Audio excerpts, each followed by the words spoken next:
Hey guys, this is MindCast with your host, Kevin Seaman, where we talk about what's going on in your head.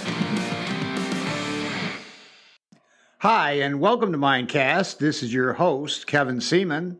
The genius of using a standard procedure.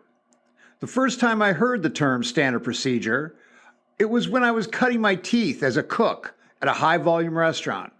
I was about 18 years old, and my shift supervisor, Victor, was the cook who trained me. Vic looked me straight in the eye and said right out of the gate, the most important thing to remember is to use a standard procedure when you're prepping food prior to the shift and while cooking. If you don't, you'll forget something crucial. I guarantee it. And then we'll have such a disaster, they'll have to call the National Guard to come and clean it up. Vic impressed, with a little smirk.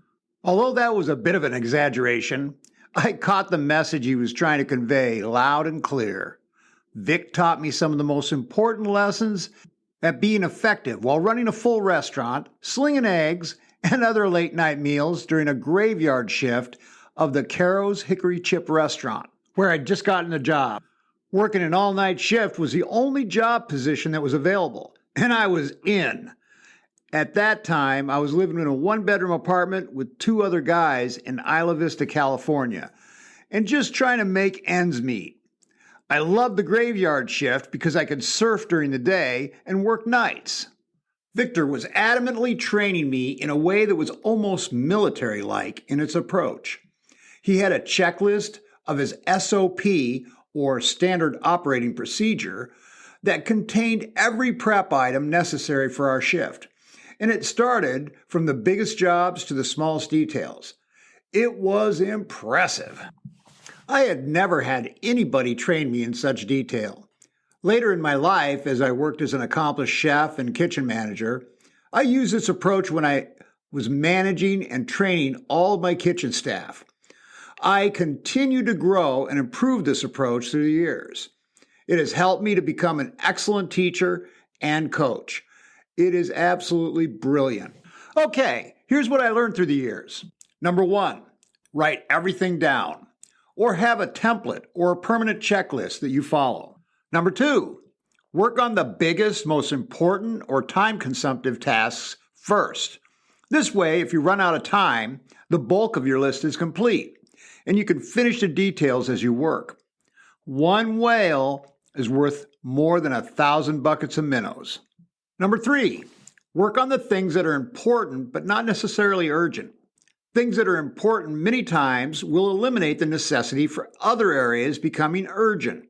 If you find something is both urgent and important, that task takes priority above all else. Prioritize your actions based on the effect it might have on yourself and others. Am I doing things right? Should never preclude, am I doing the right thing? Examine how your actions will affect all those involved. Number four, when you work, only focus on work. When you play, focus only on that. Avoid splitting your mindset between the two simultaneously. Don't waste time. Get your focus on the task set you are dedicated to accomplish, and then stay on it until it's completed. It's okay to take a break to rest, drink, and eat, but don't use that as an excuse to dawdle. Bust out of the gate in full stride when you begin your task set, and keep the pace until it's completed. Number five, your mind can only hold one thought at a time. Even when you're multitasking, you're switching back and forth between the tasks. When you do multitask, do it systematically. Let's look at this in regard to working at home. You could start your laundry and then begin the kitchen cleanup. By the time the dishwasher is loaded, you can run that while you switch out the laundry from the washer to the dryer. Set the sprinkler or other time-oriented tasks so that they can be stacked, so that's working while you're doing other stuff. If you're cooking at the same time, set the timer for a roasted meal or slow cooker so that can be going while you're doing some of the other jobs. Job stacking in this way is the most efficient way of working. Number six, stay organized. Organization eliminates clutter, waste, and confusion. Prioritize your job by what you will need first, then second, and so forth. Work on what is crucial to the successful outcome first and foremost. Number 7, if you work in a systematic job, do it the same way each and every time in an excellent fashion. Change things only with the focus of elimination of waste or wasted time and energy, with economics and simplicity as your guidelines. Improvement should be the focus of any changes. Number 8, replicate, replicate, replicate. If it's great, replicate it with greatness.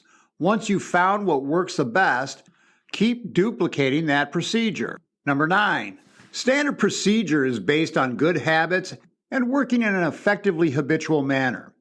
Habits become established to make your life easier, more effective, and give you additional time, focus, and attention to direct at problems and challenges as they arise. Over 95% of everything we do in life is due to a formed habit.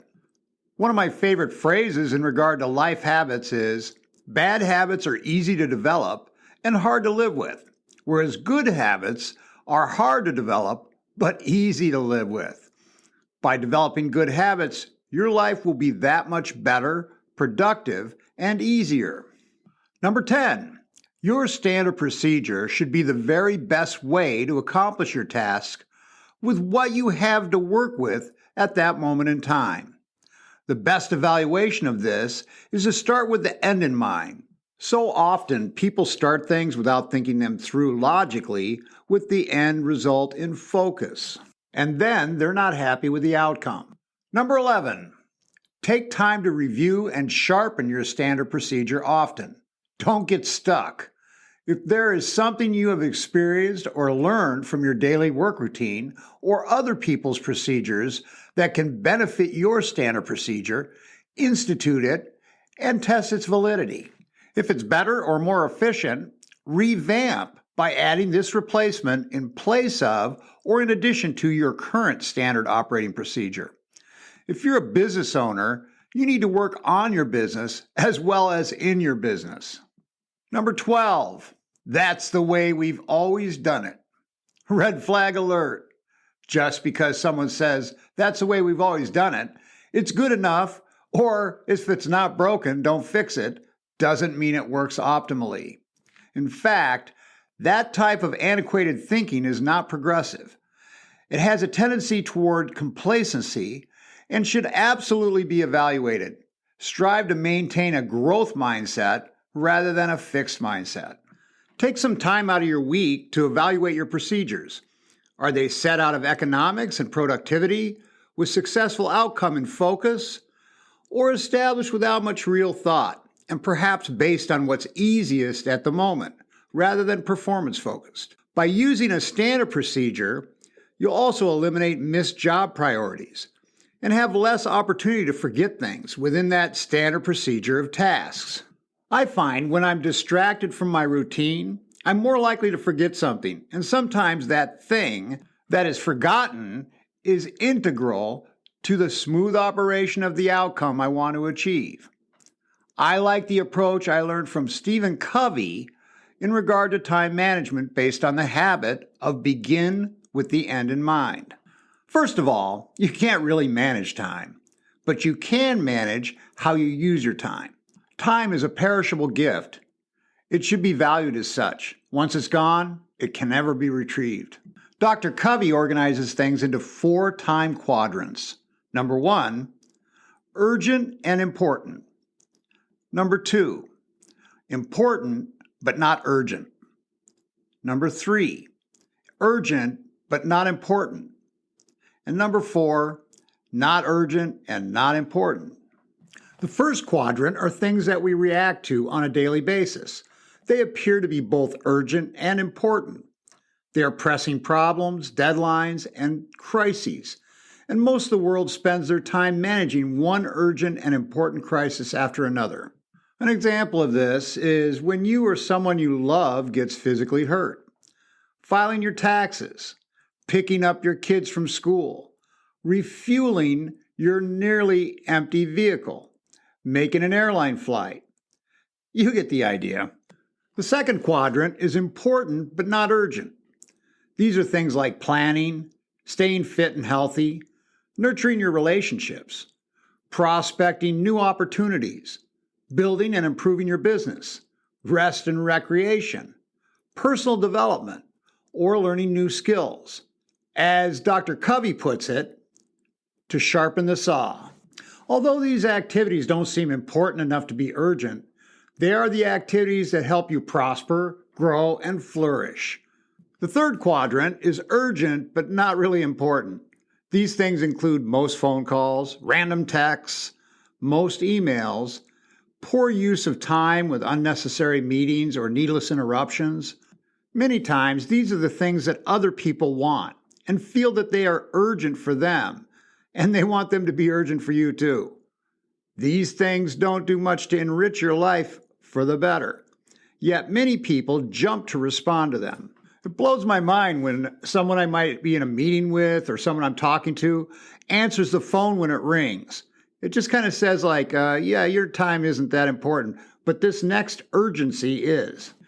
The fourth quadrant is neither important nor urgent. These activities are basically wasting time. They include watching mindless TV, surfing the internet, watching random videos, random texts, random phone calls, shooting the breeze about BS, and busy work without real production. When you look at this concept of the four quadrants, it helps you to clarify what is truly important in regard to scheduling your life and your time. The focus of this is maintaining your priorities. In other words, keeping the most important things, the first things, first. As Dr. Stephen Covey said, the key is not to prioritize what's on your schedule, but to schedule your priorities. Invest your precious time to plan with the mindset of what is the most important priority I have at this present moment in time. Spend a mere 15 to 30 minutes a week to write down what you will accomplish to help bring you forward on your road to happiness and success. And that will do more for you than you can possibly ever imagine. Take that time this week to evaluate and assess what will make the most difference and follow through with that objective. And schedule your priorities. Find your standard procedure for every task you take on and hone that standard procedure until it becomes excellent. Thank you!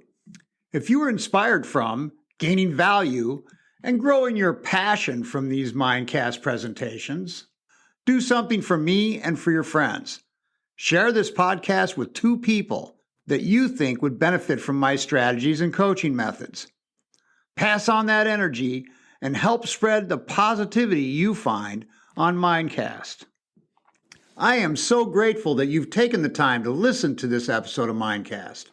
It is my vision and drive to help others improve themselves and discover their potential. Each and every one of you has a uniquely special combination of talents, aptitude, and abilities that belong to you and you alone. My goal is to inspire passion in you to discover those gifts. Be sure to check out all my episodes of MindCast. If you enjoy MindCast, check out my book, The Winning Mindset, co-authored with Jim Bro. It's packed full of rich, valuable, useful strategies. Also, if you want to get a hold of me, ask me a question, drop me a line. You can contact me at kevin@thewinningmindset.com. Until next time, this is Kevin Seaman, and this is MindCast.